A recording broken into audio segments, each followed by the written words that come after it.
मंडळी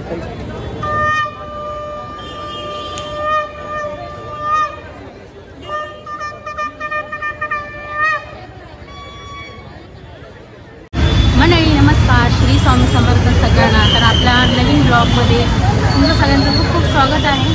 आणि आज मी आले ठाण्यामध्ये दुर्गेश्वरी देवीचं दर्शन घेण्यासाठी। तर मी पण पहिल्यांदाच आले आणि तुम्ही जर कोण बघत असाल माझे व्हिडिओ तर प्लीज आपल्या चॅनलला सबस्क्राईब करा। चला तर मग आपण डायरेक्ट आता देवीचं दर्शनच घेऊया। तर इथून हे तुम्ही बघू शकता, इथे एंट्री करण्यासाठी आहे स्टार्टिंगला। आणि हे जे पोस्टर वगैरे लावले आहेत तर कार्यकर्ते आहेत जे आज दर्शनासाठी येणार आहेत।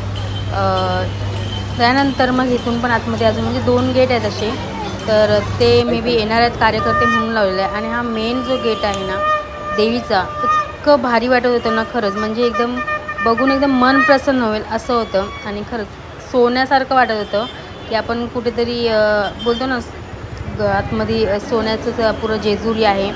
जेजुरीला कसं आपण बोलतो की सोन्याची जेजुरी, त्या टाईपमध्ये सगळं छान डेकोरेशन केलं होतं। इकडे फुलं वगैरे होते, ज्यांना ओटी घ्यायचे ते ओटी घेऊ शकतात चप्पल इथे काढून। आणि ते दर्शन ॲक्च्युली मुखदर्शनच आहे, ज्यांची ओळख आहे त्यांना चरणदर्शन आहे, पण आमचं नशीब चांगलं होतं की चरणदर्शन पण भेटलं।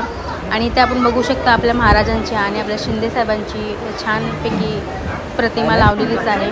आणि हे बघून अजून मन प्रसन्न झालं। खरंच देवी पण इतकी भारी होती ना, बघत राहावं इतकं होतं, पण गर्दीमुळे इतकं उभं राहता येत नाही, पण तरीही दर्शन खूप छान झालं।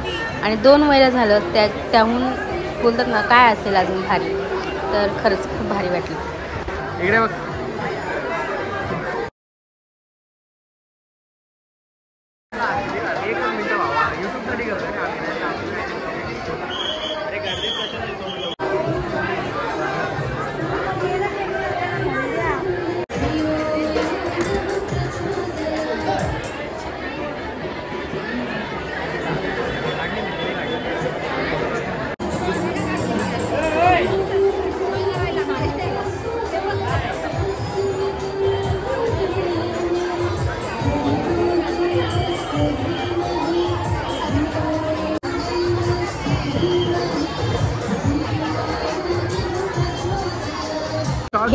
हे जे तुम्ही डेकोरेशन बघताय संध्याकाळी 6:30च्या नंतरचं आहे।